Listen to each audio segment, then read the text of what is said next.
न जाने कितने दिलों को तोड़ती है ये फरवरी, न जाने कितने दिलों को तोड़ती है ये फरवरी, यूं ही किसी ने इसके दिन नहीं घटाए। किसी बहुत ही महान एनोनिमस शायर ने ये कहा है। अगर आपको उनका नाम पता हो तो प्लीज़ कमेंट में बता दीजिएगा। मैं फरवरी की बात कर रहा हूँ क्योंकि भाई love is in the air, और जब हम लव की बात करते तो थोड़ी शेर व शायरी वाला माहौल बन जाता है। जी वेलकम। Thank you. कैसा महसूस कर रहे हैं आप? बहुत खुशनुमा। ओफ, this is what was expected. तो कैप्टन साहब, आपसे जानना चाहूँगा, ऐसे इंटरव्यू में ना पहले मैं सोच रहा था कि एक शायर हमारे साथ हैं और एक हमारे साथ कंपोज़र है, म्यूजिशियन है, तो मूड कैसा रखना चाहिए इस कॉन्वर्सेशन? लाइट रखें। शायरों के साथ बड़ा रहता है कि जहाँ जाते हैं थोड़ा सा माहौल बना देते हैं वैसा गमगीन गमगीन। नहीं, वो ज़रूरी नहीं है। हाँ, ज़रूरी नहीं है। ये बहुत फ़र्क पड़ता है कि शायर उस वक्त किस मूड में है और क्या पोर्ट्रे करना चाहता है, क्योंकि शायरों के बहुत सारे लेयर्स होते हैं। और शायर एक ऐसी पर्सनालिटी होती है वो जो मिनट के साथ बदल सकती है। कि आपको बहुत तंज वाली बातें करते, सरकाज़म तंज करते करते वो प्यार मोहब्बत पे आ जाएंगे, फिर दर्द पे आ जाएंगे, फिर हो सकता है कि आपको उस जोन में भी ले जाएं जो आपको बहुत ज़्यादा मोटिवेट कर सके। तो ट्रांसफॉर्मेशन इज़ व्हाट शायर is all about. So true. तो शाजी, कैप्टन साहब और आपकी मुलाकात कहाँ हुई, कहाँ आपने डिसाइड किया कि आओ कोलैब करते हैं? ये एक्चुअली ऐसा हमने कभी प्लान कुछ प्लान नहीं किया था, जैसा हर कोई बोलता ही है, हमने तो कुछ प्लान नहीं किया था। लेकिन सर, मैं बहुत ज़्यादा पोइट्रीज़ मैंने सुनी भी नहीं थी, मैं बहुत ऑनेस्टली बताऊंगी। बट ये था कि पहली बार जब उस कल्चर को मैंने समझा तो देन आई थॉट कि असली म्यूज़िक यहाँ पे है कहीं, ढूंढने में मज़ा आएगा। एंड देन स्टार्ट हम लोगों ने सब कुछ बहुत जल्दी शुरू कर दिया, और ये बहुत ही कोइंसिडेंटली ऐसी चीज़ें चालू हुई। इनकी कुछ गज़लें थी, मैंने सोचा कि मैं कॉम्पोजिशन करती नहीं थी, बट मैंने सोचा कि मैं ट्राई करती हूँ एक बार क्या कर सकते हैं इसमें। और करने के बाद एक कुछ बहुत खूबसूरत सी गज़ल सामने निकल के आई, क्योंकि आई थिंक उससे पहले सर हमेशा अपनी हर लिखावट को पोइट्री ही बोलते थे कि मैं एक नई पोइट्री लेके आया हूँ। बट देन जब सुनने के बाद, गाने के बाद, समझने के बाद पता चला कि अरे ये गज़ल है, ये नज़्म है, हम उसको गाना बना सकते हैं जिसमें। तो फिर हम लोगों का एक बहुत अच्छा सा क्या कह सकते हैं उसे, केमिस्ट्री बन गई, और उसी तरीके से अब फाइनली हमारा एल्बम आ गया। फाइनली पे तो आएंगे। इनिशियली कहाँ से शुरू होती है कहानी? इनिशियली आपकी कहानी शाजी, हाँ, ओके, आपकी मेरी कहानी तो पहला चैप्टर कहाँ से स्टार्ट हुआ? पहला चैप्टर तो मैं सीधे जबलपुर चली जाऊंगी जहाँ की मैं हूँ, और म्यूज़िक गाना सीखना चालू किया शौकिया, और धीरे धीरे स्कूल के कॉम्पिटिशन्स में फ़र्स्ट आना, स्कूल के बाहर के कॉम्पिटिशन्स में फ़र्स्ट आना, देन मुंबई रियलिटी शोज़, ये वो शो शाह सारा कुछ हो जाने के बाद then I met him as an artist in his company. और हम लोगों ने भी काफ़ी शोज़ किए, बहुत सारा घूम फिर लिए, और उसके बाद मुझे लगा कि यार बहुत सारा गा लिया है, अब कुछ नया भी ट्राई करना चाहिए। और फिर ये पहलू आता है जिसमें मैं कॉम्पोजिशंस करती हूँ, और डायरेक्शंस हम दोनों ने मिलके किया म्यूज़िक का, क्या कैसा करना चाहिए, क्या एक्चुअली अभी हम लोगों को काफ़ी चीज़ें पता भी नहीं है, but still we are doing, learning, exploring की बात करें तो आपका मैंने जब प्रोफाइल पढ़ा, एक्स इंडियन आर्मी, आप पहले इंडियन आर्मी में सर्व कर चुके हैं और अब आप बतौर शायर भी सर्व ही कर रहे हैं। कोशिश यही है। तो सर पहले तो हमें ये बताएं कि आपके फॉर्मेटिव ईयर्स कैसे थे? एंड बहुत खूबसूरत। हाँ, वो कहते हैं ना कि इंसान को ज़िंदा अगर महसूस करना है खुद के लिए कि मैं ज़िंदा हूँ, तो एक दफ़ा सर्व कर लो, कुछ ना तो 6 महीने रह लो। वो ज़िंदगी का जो जायका होता है वो वहाँ पता चलता है। हम यहाँ बैठ के बहुत बड़ी बड़ी बातें कर लेते हैं ना, बिकॉज इत्तेफाक है ये, या वो कहते हैं ना, अंग्रेज़ी का एक वर्ड है ये डेस्टिनी। मेरी डेस्टिनी में था कि मैं दोनों तरफ रहा हूँ, मैं उस पार भी रहा हूँ, इस पार भी रहा हूँ। उस पार का जो मज़ा लेके आया, ये इस पार की ज़िंदगी फीकी है, क्योंकि इस पार में हम सिर्फ बातें करते हैं। You know, we just put the words out to make it look very glossy, and people should come and tell us that अरे यार बहुत अच्छी सोच है तुम्हारी, अच्छी सोच है, इम्प्लीमेंट करिए, चलिए उस तरफ।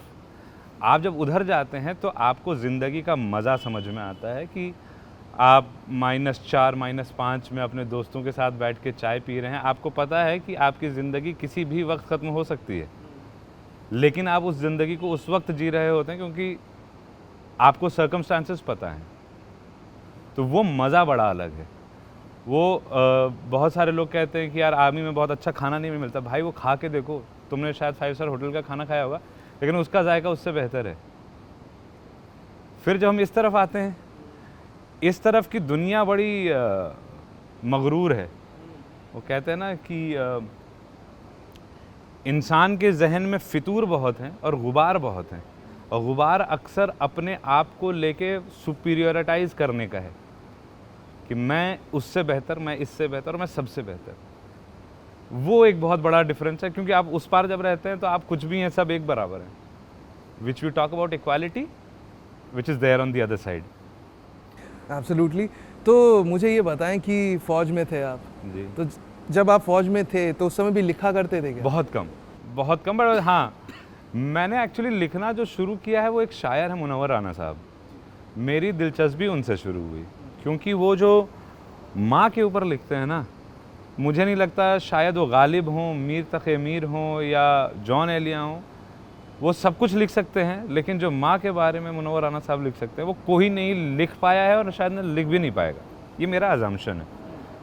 तो उन्होंने बड़ा फैसिनेट किया, सुनने का पहले शौक़ आया, फिर धीरे धीरे इनकलकेट करते करते करते करते शायद लिख लेता हूँ। मैं भी अभी तक यकीनी तौर पे नहीं कह सकता कि मैं लिख लेता हूँ।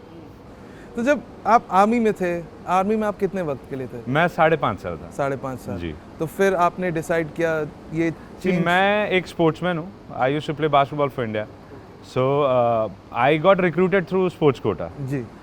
अब क्या होता है ना, अब अगर आप स्पोर्ट्समैन हैं तो आप डेस्क जॉब तो नहीं कर पाएंगे, क्योंकि आपकी मेंटालिटी और फिजिकलिटी दोनों अलाउ नहीं करेगी। अनदर बाय द टाइम मैं जब वहाँ पे था तो समझ में आ गया था कि बास्केटबॉल का फ्यूचर नहीं है। तो आप कुछ साल सर्व करने के बाद finally you have to come back to the desk job, which is like I can't do. शायद अकल आ गई थी, तो मैंने बोला why not taking a step right now to build a future which is not into a confined space. तो मैं वहाँ से निकल के इस तबके में आ गया। ये मैं आप मेरे लिए मुनव्वर राना साहब मेरे उस्ताद हैं, जबकि उन्होंने कभी बैठा के सिखाया नहीं है, लेकिन मैंने उनको देख के सीखा है। तो उनका एक शेर था जिससे मुझे लगा कि ना this is what life is. तो उनका एक शेर है कि ना मैं चोटी बनाता हूँ ना मैं कंघी बनाता हूँ, ना मैं चोटी बनाता हूँ ना मैं कंघी बनाता हूँ, मैं आप बीती को जगबीती बनाता हूँ। वाह।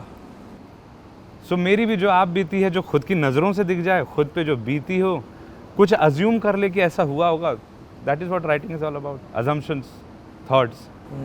इंटरेस्टिंग। शाजी जी आप बताएं, आपकी कहानी आपने जो कहते हैं ना, आपने फास्ट फॉरवर्ड करके हमें बता दी, ये हुआ, फिर रियलिटी शोज़ हुए, फिर ये करते हुए इधर आ गए। एक्चुअली हम लोगों की केमिस्ट्री इसलिए भी बहुत सही जमती है क्योंकि ये बहुत स्लोली हर एक चीज़ को डिस्क्रिप्शन के साथ बता सकते हैं, और मुझे फटफट हाँ ये ऐसा हुआ और ये काम ख़त्म। आप भी लिखते हो? बैलेंस नहीं, मैं बिल्कुल नहीं लिख सकती। मैं कोशिश भी कर चुकी हूँ और मैंने अपने आप को समझा लिया कि मैं कभी ना ट्राई करूँ तो अच्छा रहेगा, इसलिए मैं नहीं लिखती। अब शायद इनकी कंपनी में आपको थोड़ी इंस्पिरेशन मिले। मुझे इंस्पिरेशन जितनी लेनी थी मैंने लेके और फिर अपनी किताब बंद कर दी जो मैं लिख रही थी क्योंकि मुझे ऐसा लगा एक्चुअली, और भी मैं बहुत सारे मैं शायर ऐसा लाइव ऐसे शायर को ज़िंदा सुनना पहली बार सुना था मैंने जब मैं आई यहाँ पे।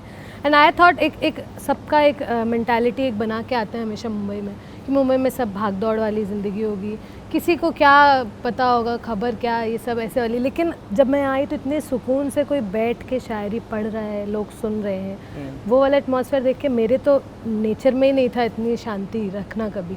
तो आई थिंक अभी भी मैं जितने आराम से बातें कर पा रही हूँ या गज़लें बना ली हैं या गाने बन चुके हैं, वो इस वजह से ही है क्योंकि थोड़ा बहुत पेशेंस मेरे अंदर इनकी वजह से आया है। Right. इसलिए मुझे नहीं लगता मैं कभी लिख पाऊँगी। लिखने वालों के अंदर बहुत पेशेंस चाहिए, वो एक बंदे को कब तक देखते हैं, उसकी पूरी ज़िंदगी के बारे में लिख देते हैं, फिर वो जब सुनता है तो उसको कहता है अरे हाँ यार ये तो मेरे ही बारे में था सारा कुछ। Right. तो मेरे से बिल्कुल नहीं हो सकती ये चीज़।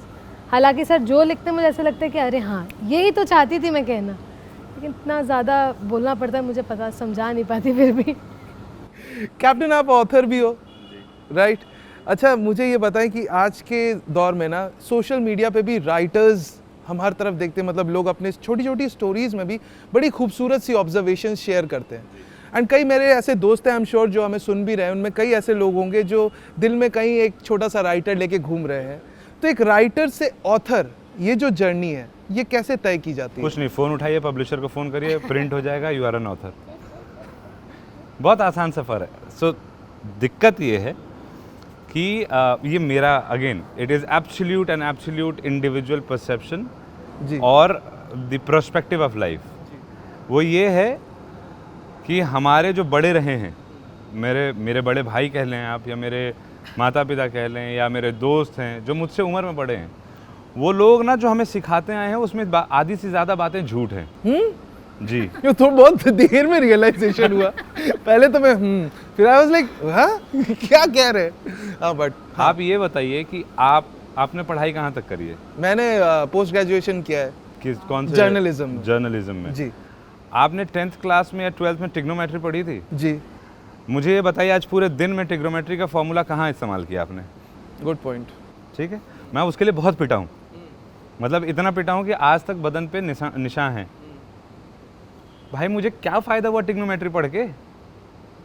चलिए आपने ट्रिग्नोमेट्री पढ़ ली, बेसिक मैथ्स बताइए। आज सुबह जब आप घर से निकले थे, अगर आपकी गाड़ी है तो पेट्रोल भरवाया या डीजल भरवाया होगा, या आप कैब से आए होंगे तो आपने उबर वाले को पे किया होगा जी।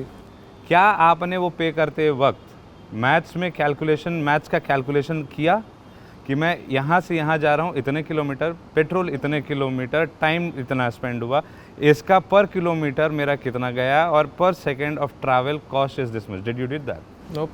Then why we are forcing so much about education? Now मैं इसलिए कह रहा हूँ कि गलत सिखाते हैं, मैं ये नहीं कह रहा हूँ सारी चीज़ें गलत सिखाते हैं, कुछ चीज़ें। मेरा मानना है कि पढ़ो उतना जितना तुम्हारा मन करे, पढ़ो वो जो तुम्हारा जी चाहे।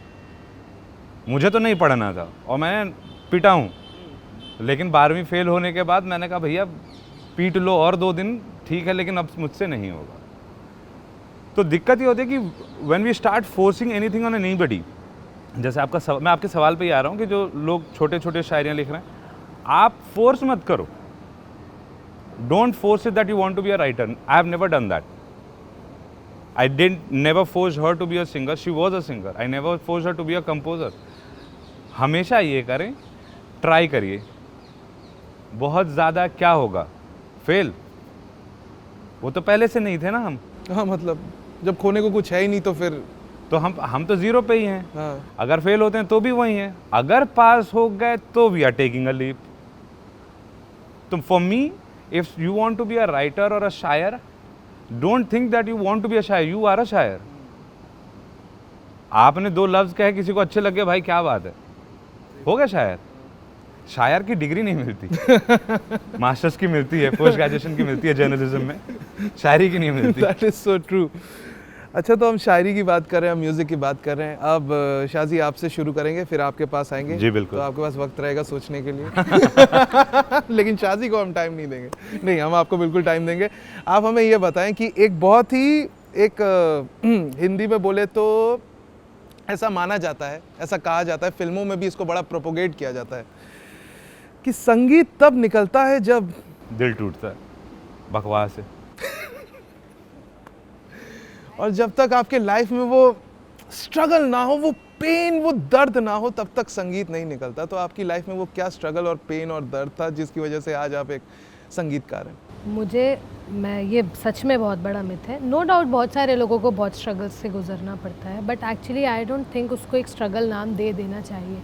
कोई भी चीज़ बिना मेहनत के मिल जाए तो फिर आई डोंट थिंक उतना ज़्यादा मज़ा आएगा उसमें, मुझे नहीं आएगा। और स्ट्रगल नहीं, हाँ मेहनत बहुत करनी पड़ती है। संगीत ऐसे नहीं आता कि दिल टूट जाए, लेकिन रियाज़ करने से आता है, बहुत करना पड़ता है। उसमें ज़रूर दिल टूट जाता है, बहुत सारे दोस्तों के साथ कहीं जा नहीं सकते, कुछ खा नहीं सकते, ये वो बहुत सारी चीज़ें। लेकिन ये है कि उसके बाद जो हमको मिलता है, जैसे मैं स्टेज पे बैठी हूँ और मुझे 1000 लोग, 3000, 5000 लोग सुन रहे हैं, उससे ज़्यादा किसको क्या चाहिए होगा कि सब अपना वक्त निकाल के सिर्फ मुझे सुनने आए हैं। क्योंकि दिन भर के मैं 4-4 घंटे, 8-8 घंटे लोग अपने म्यूज़िक को दे रहे हैं, उसकी इतनी तपस्या कर रहे हैं। तो स्ट्रगल अगेन हर जगह मिलेगा, हर स्ट्रीम में मिलेगा। आपने भी जर्नलिज्म जैसे आपने किया है, वहाँ पे भी इतना ज़्यादा, हर जगह आजकल तो बहुत ही ज़्यादा कंपटीशन है। लेकिन मैं अगर मेरे म्यूज़िक की, मैं अपनी जर्नी की बात करूँ तो बहुत शुक्र है अल्लाह का, मुझे कहीं भी स्ट्रगल का मौका नहीं मिला। जहाँ मुझे बहुत ज़्यादा एक मेहनत करना या फिर हार्ड वर्क का बहुत ज़्यादा वो लगा, मेरे साथ में ऐसे अच्छे अच्छे लोग थे कि उन्होंने इतना सपोर्ट किया कि वो स्ट्रगल जैसा नहीं लगा। लाइक मैंने जब म्यूज़िक स्टार्ट किया था उसके बाद से मुंबई आने में मुझे 9 साल लग गए थे। अभी आ जाने के बाद बोलने में बहुत मज़ा आता है कि मैंने 9 साल स्ट्रगल किया तब जाके मैं मुंबई आई, बट आई नो वो 9 साल कब निकल गए पता भी नहीं चला। और रियलाइज़ हुआ मुंबई आने के बाद कि अरे यार 9 साल से हम इसी चीज़ का इंतज़ार कर रहे थे और ये हो चुका है। तो जो भी लोग ऐसा सोचते हैं उनको अपनी सोच बदल ही लेनी चाहिए। अब तो बदल ही लेनी चाहिए, क्योंकि जो बैठ गया रोने के लिए कि अरे इतना स्ट्रगल है, ये है और वो है, तो फिर वो रोता ही रह जाएगा। सब कुछ इतना फास्ट हो रहा है आजकल। म्यूज़िक भी इसी तरीके से बस जल्दी करते करते सिंगर से कंपोज़र से परफॉर्मर से अब देखो इंशाल्लाह आगे और क्या क्या होता जाता है। तो ये स्ट्रगल और ये लाइफ की ये जो जर्नी है वो चलती चली जाएगी। अगर मैं कभी किसी दिन बैठ गई सोचने के लिए कि यार मैंने क्या किया था, क्या करना है, उतना टाइम मैं अपना वेस्ट ही करूँगी, क्योंकि जितना नया मैं एक्सप्लोर करती जाऊँगी आई थिंक मेरे लिए उतना ही अच्छी बात है। आप बैठे हो, कल फिर हम लोग कभी बैठेंगे एक और इंटरव्यू के लिए, एक और बातों के लिए, इसीलिए आई थिंक मुझे इस बारे में सोचना ही नहीं चाहिए। Well said. Yes captain. Yes sir. Sir मुझे ये बताएं, आपकी लिखाई में दर्द बहुत है, ऐसा कई बार लोग पढ़ के कहते हैं। एक राइटिंग आप पढ़ते हैं बड़ी रिलेटेबल लगती है, उसमें जो राइटर लिख रहा है या जो ऑथर लिख रहा है वो बड़ा हम फील करते हैं, कनेक्टेड सा फील करते हैं। जैसे मुनव्वर साहब की आपने बात की, एक और बहुत ही एस्टैब्लिश शायर हैं राहत इंदौरी साहब, द लेट एंड ग्रेट राहत इंदौरी साहब। तो उनकी जब वो ना 2 कदम और सही, उनकी एक किताब है 2 कदम और सही, अगर आपने पढ़ी नहीं है तो प्लीज़ पढ़िएगा। तो वो जब मैं पढ़ रहा था सर, बड़े सिंपल से ऑब्जर्वेशंस हैं, मतलब ऐसा लग रहा है कि हर दिन लाइफ में हमारे साथ ये होता ही है। और वो बस एक तो ये मैजिक होता है सर, आप शायरों में या इन जनरल राइटर्स में मैंने देखा है, वो जो ऑब्जर्वेशंस होते हैं ना वो इतने रिलेटेबल होते हैं कि लगता है यार मैं यही तो सोच रहा था, ये तो इन्होंने लिख दिया। सर उसके 2 जवाब हैं, एक बहुत छोटा, एक अपनी शेर में ख़त्म कर दूंगा, फिर उसको इलैबोरेट कर दूंगा। तो उसको कहते हैं कि सर शौक़ दीदार चाहिए, शौक़ दीदार चाहिए तो नज़र पैदा कीजिए। अच्छा देखने की ख्वाहिश है तो अच्छा सोचिए, दिख जाएगा अच्छा। दूसरी चीज़, अगर आपने कभी किसी शायर को, किसी ऑथर को पढ़ के ये कहा कि यार यही तो मैं सोच रहा था, इसका मतलब वो शायर अच्छा है। तो शायर जो कहते हैं ना अक्लेम्ड शायर, acclaimed author, million book has been sold, मुझे नहीं लगता वो ज़्यादा ज़रूरी है। अगर 10 लोग पलट के ये कहते हैं यार ये शेर ना, ये तो मेरा है, ये मेरी ज़िंदगी के ऊपर है, मेरे ख़्याल में वो शायर की ज़िंदगी की सबसे बड़ी उपलब्धि जिसको कहें, या कॉम्प्लीमेंट कह लें या अचीवमेंट। बिकॉज़ आप किसी और की ज़िंदगी को अपना बना के आप प्रेजेंट कर रहे हैं, तो आप दूसरों के बारे में फ़िक्रमंद हैं। आपके अंदर वो इंसानियत है जो शायद कम लोगों में है। शायरी का मेरा जहाँ तक ताल्लुक़ है, मुझे ये लगता है कि शायर वो नहीं होता जो लिख दे, शायर वो होता है जो दूसरे के तकलीफ़ को महसूस करके और लिखे। वहाँ पे आती है चीज़ें। तो इसी वजह से अक्सर लोग जब पढ़ते हैं तो शायरों को कहते हैं यार बड़ा दर्द है, यही मैं कहना चाहता हूँ। वो इसी वजह से आप कह पा रहे हैं क्योंकि मैं इत्तफ़ाक़न अगर मैं लिखता हूँ तो ज़रूरी नहीं है मैंने जितनी लिखी सब अपने ऊपर ही लिखी, नहीं, मेरी 90% चीज़ें मैंने दुनिया ऑब्ज़र्व करके लिखी है। मैं देख पा रहा हूँ तभी तो लिख रहा हूँ, और मैं देख के लिख पा रहा हूँ क्योंकि मैं आपकी तकलीफ़, आपकी खुशी, आपकी मोहब्बत, आपका लहजा ये ऑब्ज़र्व कर रहा हूँ। इसी वजह से तो ये आपके रिलेटेबल है। So that's how it is interpreted कि बहुत अलग अलग पहलू होते हैं, आप उनको देखते हैं, फिर अपने लफ्ज़ की कलाकारी से आप उसे अपने लहजे में लिखते हैं, बस इतना ही फ़र्क है। मुझे ये बताएं, मैं एकदम ब्लंट आपसे पूछता हूँ, दिल टूटा है आपका? नहीं, नहीं? फालतू चीज़ों के लिए टाइम नहीं। दिल टूटना फालतू चीज़ है? बेशक, बेशक। पहली चीज़, अगेन मुनव्वर राना साहब पे आता हूँ कि उनका एक शेर था कि अगर मामूली शक्ल व सूरत की लड़की मेरी महबूब हो सकती है तो मेरी माँ मेरी महबूब क्यों नहीं हो सकती? तो मैं वहाँ तक जाऊँ क्यों? मेरे घर पे मेरी महबूब है, मेरे को इश्क करना है, मेरी माँ मौजूद है, मेरे बाप मौजूद हैं, मेरे भाई हैं, बहन हैं, ये दोस्त हैं, मेरे साथ काम करने वाले लोग हैं।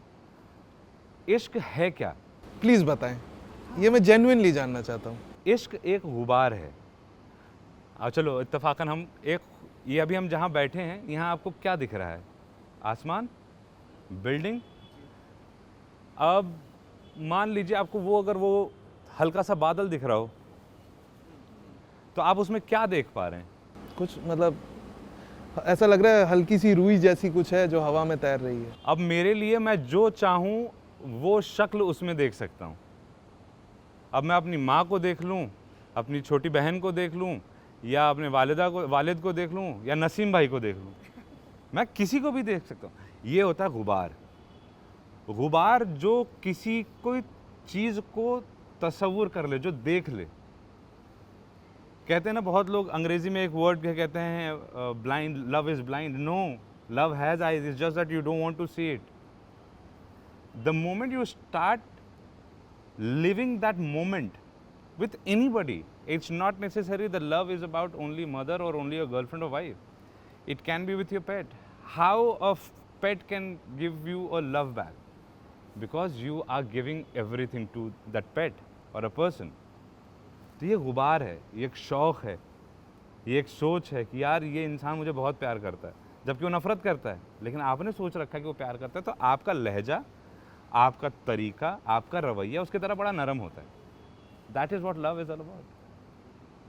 Love is not about getting on dates with, because 14th Feb is just around the corner. You're going, giving rose day, teddy day, cake day. भाई बाकी दिन नहीं करते। हाँ, बाकी दिन भी तो है, मतलब बाकी दिन प्यार ना करें।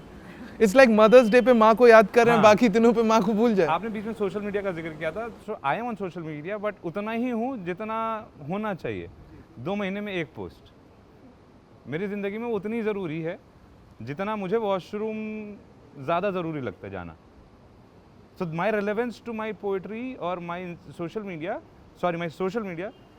माई going to the loo is more important than posting in social media. But if you see the world nowadays, it is the other way around. तो आप इश्क कर किससे रहे हो? अब लोग कहते हैं सेल्फ लव, बेशक होना चाहिए, वो हर इंसान बाय डिफ़ॉल्ट करता है, लेकिन अब ऑब्सेशन भी एक गलत चीज़ है। किस हद तक? देखिए, जब इश्क है तो हद नहीं होगी। आहा, अगर इश्क है जी, तो हद नहीं है। फिर चाहे खुद से ही क्यों ना हो, वो किसी से हो सर। आप आसमान, सबसे बढ़िया इश्क होता है माँ से, बाप से, घर में बहन है तो उससे, और उन सब के ऊपर होता है अगर खुदा से, भगवान से। क्योंकि ये वो, देखिए ऑब्जेक्टिफाई नहीं करना चाहिए, बट ये वो तबके हैं जहाँ से सिर्फ आना ही मुमकिन है, जाना मुमकिन नहीं है। आप उनको दे नहीं सकते, आप उनसे सिर्फ ले सकते हैं।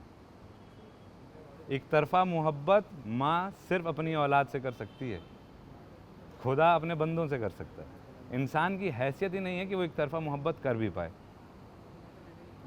क्योंकि अगर वो मोहब्बत कर रहा है तो एवज में कुछ तो चाहिए। एक्सपेक्टेशंस वहाँ भी रहती हैं। बहुत कम कुछ होगी ना बादशाह भाई, तो बहुत कम होगी, तो वक्त की एक्सपेक्टेशन होगी कि यार मेरे साथ 1 घंटे तो स्पेंड करे, 15 मिनट तो एक्स्ट्रा दे दे, आज कॉफ़ी पीने तो चल रही। This is what your expectation is. Love where there is no boundary, there is no limit, there is no expectation, is just there. आप जब बिस्तर से सुबह उठ के सो के उठते हैं तो पहली आवाज़ घर में चाहे कोई भी हो, माँ को देते हैं ना। That's what the reflection of love is. कि हो ना हो, बेवजह या बावजह, आप माँ को याद कर लेते हैं। कभी ठोकर लगती है तो क्या बोलते हैं, हाय गर्लफ्रेंड, नहीं बोलते ना, अरे बाप रे। क्यों कहते हैं? कभी कुछ सोचा है बाप रे क्यों बोलते हैं? क्योंकि बाप आपकी ज़िंदगी का वो पिलर है, उससे मजबूत ना आपने अपनी ज़िंदगी में कुछ देखा है ना देख पाएंगे। उसको, आपको उस वक्त खुदा ने वो तासीर अंदर दे रखी है कि ठोकर लगने पे बाप ही याद आएगा, क्योंकि वही चलना सिखाता है। This is what the definition of love for me. Interview खत्म नहीं हुआ, बट आपकी इस बात ने एकदम मतलब अंदर तक थैंक यू। सोचने पे मजबूर कर दिया कि सच में मतलब नजरिया आप देखते कैसे हैं। शौक़े दीदार चाहिए तो नज़र पैदा कीजिए। वाह, सो ट्रू। अच्छा, अब हम बात ही कर रहे हैं इसकी, तो अभी जो ये आपका आ गया है आपका एल्बम, तो उसके बारे में थोड़ा हमें बताएं। साज ही तो है। आई थिंक वो शाजी बताए तो ज़्यादा हाँ, बेहतर। अब शाजी बहुत शाजी बोल चुका शाजी ऑलराइट, शाजी हमें बताएं कि पहले तो ये थॉट का इंसेप्शन मतलब कैसे हुआ, कैसे सोचा और कब डिसाइड किया कि इसको एक एल्बम की शक्ल देनी है? ये एक्चुअली हमने बहुत पहले से प्लान कर रखा था, जब से हमने मैंने कुछ गज़लें सर की कॉम्पोजिशंस बना के उनको सुनाई कि ऐसा ऐसा मैं कुछ सोच रही हूँ क्या अच्छी लग रही हैं कि नहीं। ऑब्वियसली इनकी लिखावट है, इनसे पूछना ज़रूरी था और सर को अच्छा लगा, तो मैंने एक्चुअली बहुत सारी गज़लें सर की काफ़ी लिखावट को गानों में अभी तक बना के रखा हुआ है। बैंक काफ़ी बड़ा है, लेकिन कुछ गज़लें काफ़ी वक्त हो गया था, एक वाइन की तरह रखे रखे और जवान होती चली जा रही थी वो। तो ये जो 5 गज़लें जो साज ही है एल्बम में आने वाली है, वो आई थिंक 5 में से 4 मैंने बनाई है और एक बहुत अच्छे सिंगर हैं हमारे साथ, मुनव्वर अली, उन्होंने बनाई है, उन्होंने गाई भी है, हमारा डुएट है वो एक गज़ल। और ये गज़लें 20-25 गज़लों में से वो 5 सिलेक्टेड गज़लें हैं जो कि हमने पहली अपनी एल्बम में बहुत पहले से सोचा था। उसमें से एक गज़ल जो मेरी बहुत फेवरेट है, वो तो मैंने ऐसे कहा था कि भले ही पूरी एल्बम मत निकाले, ये गज़ल तो आनी ही चाहिए, ऐसा वाला। और जो वो गज़लें इसलिए भी ये 5 ऐसे सिलेक्ट की हमने कि ये कुछ ऐसी थी जब हमने हम एक महफ़िल हमेशा एक ऑर्गेनाइज़ कराते हैं जिसमें सारे शायर, मुंबई के काफ़ी हद तक काफ़ी शायर हैं, सारे नए शायर जो हैं वो आते हैं और हम लोग वो अपने कुछ नगमे, अपने कुछ ख़याल सुनाते हैं, हम कुछ अपनी चीज़ें सुनाते हैं। मैं सिर्फ सुनने वालों में से रहती हूँ, हम नहीं बोलना चाहिए यहाँ पे, तो मैं सिर्फ सुनती हूँ। तो उसमें कई बार मैंने उन्हीं गज़लों को गाने की कोशिश की, क्योंकि मुझे ऐसा लगता है कि एक शायर ही एक शायर की चीज़ों को जज कर सकता है और जज करना बहुत ज़रूरी है इन सब चीज़ों में।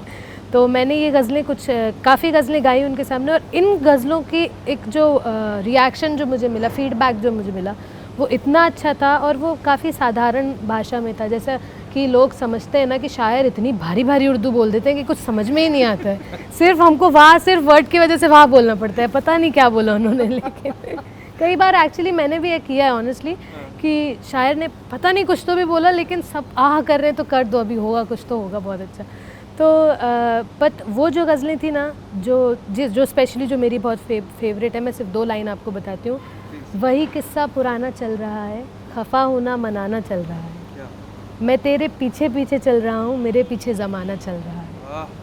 ये बहुत ही प्यारी गज़ल है और इसलिए भी मुझे इन 5 गज़लों का मैंने सर से कहा कि ये निकालनी चाहिए और सर ने भी अगेन सिलेक्ट की, उन्होंने भी, क्योंकि ये ऐसी थी ना कि एक नॉर्मल बंदा जिसको उर्दू की बहुत ज़्यादा नॉलेज ना भी हो, वो समझ सकेगा इसको और वो फील कर सकेगा कि जो अभी आप बात कर ही रहे थे कि यही तो मैं सोच रहा था काफ़ी टाइम से।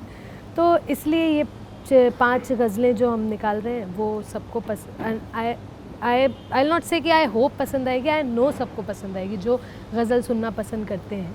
और इसके बाद और भी चीज़ें आएंगी जिसमें हम लोग थोड़ा जाते जाएंगे और डीप उर्दू में, जो जिनको थोड़ा डिक्शनरी का इस्तेमाल करना पड़ेगा। अच्छा इसको क्या कहते हैं इसको। तो ये था, ये 5 गज़लें 1 साल पहले से हम करते ही चले जा रहे थे। और अगेन मुझे म्यूज़िक की नॉलेज है, लेकिन प्रोडक्शन और डायरेक्शन हमने पहली बार किया है, मुझे भी इतना पता नहीं था, इसीलिए भी आई थिंक हमको इतना टाइम लगा इसमें, क्योंकि हमको सीखना ही इतना सारा पड़ रहा था साथ साथ। अच्छा इसमें ये भी रख सकते हैं, अच्छा ये भी हो सकता है, वो भी हो सकता है। बहुत सारी चीज़ें मैंने सीखी इसमें इंडिविजुअली अगर मैं बोलूँ, इसीलिए भी इसको बहुत ज़्यादा हार्ड एंड फास्ट किया नहीं हमने। और हम चाह रहे थे कि ये हमारा प्रोजेक्ट है तो ये हम ही करें, कोई और भी हमारी हेल्प कर ही सकता था, लेकिन इस टाइम पे हम लोग काफ़ी पॉजिटिव थे, अपनी एक एक गज़ल को बच्चे की तरह रखा हुआ था हमने संभाल के। और ये पहला प्रोजेक्ट आएगा, इससे भी हमने आगे पता चलेगा जब लोग अच्छे से सुन लेंगे और उनके फीडबैक जब आएंगे कि और क्या क्या करना चाहिए मुझे। सो अभी बहुत सारी और गज़लें हैं जो आनी हैं, साजी है, 2 साजी है, 3 साजी है, 4 बहुत सारी। तो अभी इनको सुनिए आप भी और आप बताइए कि कैसे। बिल्कुल हम भी सुनेंगे एंड हम अपने व्यूअर्स से भी यही रिक्वेस्ट करेंगे। जाते जाते कुछ हमारे टूटे दिलों को कुछ मलहम देना चाहेंगे? वो जिनके प्रपोज डे पर ठुकरा दिए गए, जिनके टेडी हाँ, तो फेंक दिए गए। उनके लिए 2 शेर अलग अलग हैं। हाँ। तो पहला कि जब उनका दिल टूट गया है तो इंशाल्लाह ज़िंदगी में कोई ना कोई तो ज़रूर मिलेगा। तो उस पर कहा था, बहुत बहुत पुराना शेर है मेरा, कि उसके घर से दूर नहीं मेरा घर, उसके घर से दूर नहीं मेरा घर, उसके घर से दूर नहीं मेरा घर, रास्ते में बस एक ज़माना पड़ता है। क्या बात है, क्या बात है। और वाह। जिनके दिल टूट गए हैं जी और जो थोड़े खुददार किस्म के इंसान होंगे, और जो थोड़े कहते हैं ना, हम उर्दू में एक लफ्ज़ है जिसको कहते हैं अहम। हाँ अहम और वहम बहुत भाई बहन वाला रिश्ता है। हाँ, साथ में ही चलते हैं। हाँ, तो अहम आ गया तो आपको जिंदा रख देगा, हाँ, और वहम आ गया तो आपको बर्बाद कर डालेगा। ठीक है, तो जिनमें वो अहम है, जिनमें खुददारी बची है, तो मैं यही कहूँगा कि अब जिनके साथ दिल टूटा है, जिनकी वजह से, उनको एक मैसेज लिख के भेज दें, और यही शेर नीचे मेरा नाम ज़रूर लिखें, क्योंकि ये शेर पहले बहुत दफ़ा चोरी हो चुका है। जी कि तुम्हारे 2 शब्दों के बीच का मौन हूँ मैं, तुम्हारे 2 शब्दों के बीच का मौन हूँ मैं, दोबारा मत पूछना कौन हूँ मैं। वाह वाह, क्या बात है। तो आई गेस इसके साथ हम इस इंटरव्यू को रैप कर सकते हैं। Thank you so much Thank you so captain much, Rashid thank Ali you so Khan, much for thank you so calling. Much Thank you, Shaji thanks a Ahmed. lot. Thank you for having us. Thank you, AVP, you and the entire team of yours, to making sure that we are worth enough अरे to visit your place. अरे अरे, All the team, especially the sound sir and camera people. Thank you so much to both of you and the other people around for giving your time and spending and thinking that we are valuable enough to अरे। visit you all. ऐसा कह के फिर आप वही करते हैं। दिल तोड़ दिया दिल जोड़ के। खैर thank you so much. Thank you, sir. Thank so you. much.